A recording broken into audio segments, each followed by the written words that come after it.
Hello everyone, एक बार फिर से आप सभी का वेलकम है आपके अपने इस चैनल पे, जहाँ पे मैं आपको ट्राई करता हूँ हर एक अपडेट के बारे में। जो भी चीज़ें आप लोगों के लिए इंपॉर्टेंट होती है वो सारी की सारी मैं आप लोगों के साथ शेयर करने का प्रयास करता हूँ। तो आप लोग चैनल पे नए हो तो चैनल को सब्सक्राइब कर सकते हो। तो अभी हम लोग बात करेंगे उन सभी क्वेश्चन के बारे में जो कि आज आप लोगों के आए हैं पेपर में। आज जो है फर्स्ट डे था यहाँ पे CUET PG एग्जाम का, जिसके 2 शिफ्ट जो है वो कंप्लीट हो चुकी थी।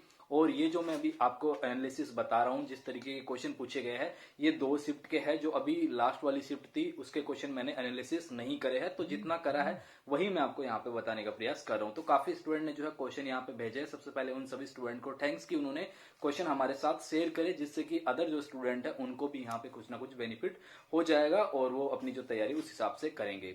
सो देखिए, हम बात करेंगे बेसिकली पार्ट ए के बारे में। जो पार्ट ए है वो किस तरीके का आया था, और थोड़ा बहुत हम लास्ट में फिर डोमेन के बारे में भी बात करने वाले हैं। सो आप लोग इस वीडियो में बने रहिए। देखिए, पार्ट ए जो होता है उसमें आपका रीजनिंग, मैथ और अगर आपने इंग्लिश लिया तो इंग्लिश आएगा, और इसके अलावा जीके आएगा। सो जीके एंड मैथ और रीजनिंग, ये तीन तो सभी स्टूडेंट के लिए कॉमन है। बट जिसने हिंदी लिया है उसके हिंदी आएगा, और जिसने इंग्लिश लिया है उसके इंग्लिश के क्वेश्चन पूछे जाएंगे। बस इतना सा डिफरेंट है। तो जीके के अंदर भी कुछ क्वेश्चन यहाँ पे पूछे गए हैं।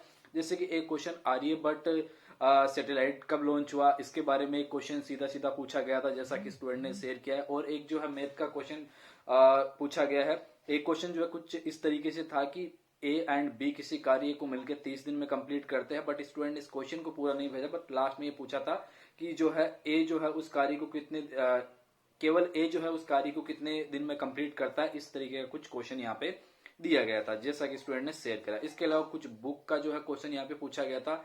एंशियन हिस्ट्री की कुछ बुक का क्वेश्चन यहाँ पे आया था। रीजनिंग के अंदर सीरीज जो होती है, सीरीज के क्वेश्चन यहाँ पे पूछे गए थे। जैसा कि रीजनिंग में क्या होता है, बेसिकली देखो 25 क्वेश्चन आपके पूछे गए थे। और जैसा कि स्टूडेंट बता रहे, मैंने आपको ग्राउंड रिपोर्टिंग भी यहाँ पे बताई थी, किस तरीके से स्टूडेंट रिव्यूज यहाँ पे दे रहे हैं। जाके आप उस वीडियो को भी देख सकते हैं। बट वहां से सारी चीजें देखो क्लियर नहीं हो पाती है, इसलिए मैं खुद से जो है स्टूडेंट से बात करता हूँ, और उसके बाद जो है फाइनल यहाँ पे करके आपके साथ शेयर करता हूँ कि किस तरीके का यहाँ पे पेपर रहा है, टफ रहा है ये, या फिर ज्यादा रहा, किस तरीके से रहा है। तो वो चीजें मैं आपको शेयर करता रहता हूँ, ठीक है। तो यहाँ पे मैंने आपको बोला कि एक सीरीज का क्वेश्चन आया था। तो सीरीज में क्वेश्चन जैसे स्टूडेंट ने शेयर किया है कि 10, 20, 38 और 74, फिर आगे क्वेश्चन मार्क है। बट ऑप्शन स्टूडेंट ने शेयर नहीं करे है, लेकिन क्वेश्चन इसी तरीके का यहाँ पे आया है। तो रीजनिंग से क्वेश्चन जो है काफी इजी आपका आता है। इसके अलावा देखिए, यहाँ पे अगर आपने हिंदी लिया था तो जो है हिंदी का यहाँ पे जो पार्ट ए है उसमें पैसेज आया था। और अगर आपने इंग्लिश लिया तो भी जो है यहाँ पे रीडिंग कॉम्प्रिहेंशन का जो पार्ट है वो पूछा गया था। देखिए, इससे क्या है कि आपको जो क्वेश्चन वहां से पूछता है वो आपके लिए थोड़ा इजी हो जाता है। यानी कि आपके सामने एक पूरा पैराग्राफ होता है, और पैराग्राफ से ही आपको क्वेश्चन का जो है आंसर निकाल के करना होता है। तो अगर 5 क्वेश्चन भी वहां से पूछ रहा है तो आपके लिए वो 5 क्वेश्चन क्या हो जाएंगे, इजी हो जाएंगे। 20 नंबर सीधे सीधे आपके बन जाएंगे। बचे आपके 10 क्वेश्चन जो कि ऑलरेडी इजी आ रहे हैं, ठीक है। और जीके अगर आप नहीं कर पाए तो केवल 5 क्वेश्चन आपके छूटते हैं, 5 या 7 क्वेश्चन छूटते हैं, बाकी आप इजीली बना पाएंगे। जितना भी स्टूडेंट बता रहे हैं कि पार्ट ए जो है सर काफी इजी पूछा था आज की दोनों शिफ्ट में। अब आगे किस तरीके का आता है वो आप अभी यहाँ से एनालिसिस करके जा सकते हैं, और उस हिसाब से आप थोड़ा आगे देख सकते हैं, ठीक है। और एक जो है आज पेपर यहाँ पे बीएड का था। हालांकि कुछ ज्यादा पेपर यहाँ पे नहीं थे, 5 या 6 ही पेपर फर्स्ट शिफ्ट में आपके कराए गए थे, और सेकंड में भी लगभग इतने ही पेपर आपके थे। तो बीएड के अंदर एक जो है एप्टीट्यूड का पार्ट तो है, जो है वो लैंग्वेज एप्टीट्यूड का पार्ट पूछता है, लेकिन इस बार कुछ खास यहाँ पे पूछा नहीं, जैसा कि स्टूडेंट बता रहे। तो थोड़ा सा उसमें चेंजेस यहाँ पे देखने को मिला है। इसके अलावा यहाँ पे इंग्लिश में मैंने आपको बताया कि एक जो है रीडिंग कॉम्प्रिहेंशन का पार्ट आया था, और कुछ क्वेश्चन अलग से भी दिए गए थे। और मैथ की अगर बात करें तो मैथ में जो टॉपिक पूछे हैं, आप सुन लीजिए मेरी बात को अच्छे से। प्रॉफिट एंड लॉस के क्वेश्चन यहाँ पे पूछे गए।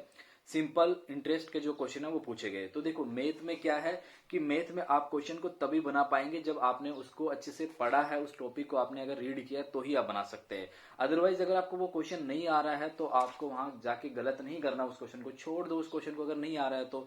क्योंकि बाकी जो क्वेश्चन है वो आप अटेम्प्ट यहाँ पे कर सकते हैं, क्योंकि गलत करोगे जब बिल्कुल भी नहीं आ रहा है। क्योंकि मैथ के क्वेश्चन ऐसे सोल्व नहीं होते, विदाउट प्रैक्टिस मैथ के क्वेश्चन नहीं सोल्व होंगे। रीजनिंग के भले ही आप थोड़ा सा माइंड लगा के क्वेश्चन को सोल्व कर सकते हो, लेकिन मैथ में नहीं होने वाला। मैथ में तो आपको पूरी प्रैक्टिस यहाँ पे चाहिए, ठीक है। इसके अलावा यहाँ पे जीके में और भी स्टूडेंट ने क्वेश्चन शेयर करे हैं। जैसा कि एक क्वेश्चन यहाँ पे इलेक्शन कमीशन से आया है।